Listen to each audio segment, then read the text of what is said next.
Nous avons décidé de sortir le studio dehors et comme il fait beau, eh ben nous en profitons. Alors, manque de chance, plus il y a du soleil, plus c'est nécessaire d'avoir de la puissance. Donc, les lentilles, les parallèles beams sur les Ledzilla apportent un vrai plus et permettent une sculpture de la fleur comme on peut rarement la voir. Donc, quand vous avez la lumière qui tombe sur une fleur, elle tombe d'une manière très large. Quand on utilise le Dedolite par en dessous, on vient sculpter, on vient dessiner les bords de la fleur. Quand on vient par l'arrière, on a de nouveau toute une sculpture. Alors, évidemment ici, j'ai voulu montrer qu'on utilise des batteries.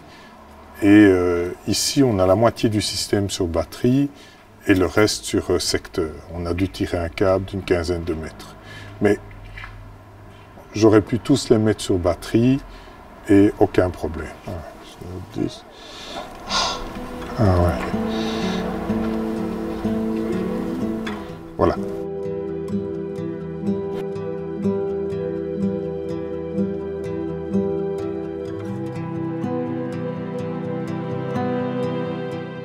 Alors, on s'attaque de nouveau par l'arrière de la fleur.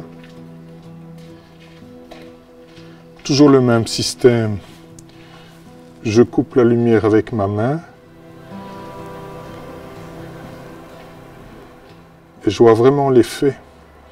Alors ici, avec l'orchidée, forcément, comme elle pousse comme ça, avec différentes fleurs en cascade, je vais avoir de la lumière et des ombres partout. Donc c'est le but, c'est pour ça que j'ai choisi cette fleur, parce qu'elle est particulièrement découpée. Voilà. Maintenant, je vais rajouter la lampe qui va venir en dessous. Voilà.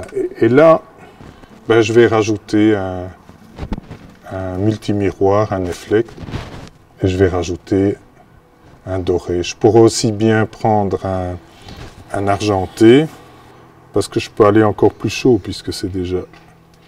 Voilà. Et là, on voit vraiment... Je vais choisir où je mets ma lumière. La même chose derrière, je vais chercher... Ah!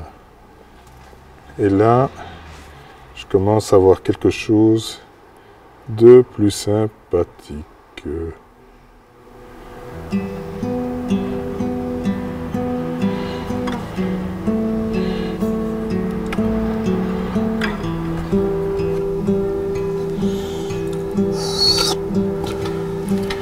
Et voilà, on a une fleur magique, éclairée de tous les côtés. En fait, c'est comme si on avait mis des réflecteurs sur les rayons du soleil, en plus petit.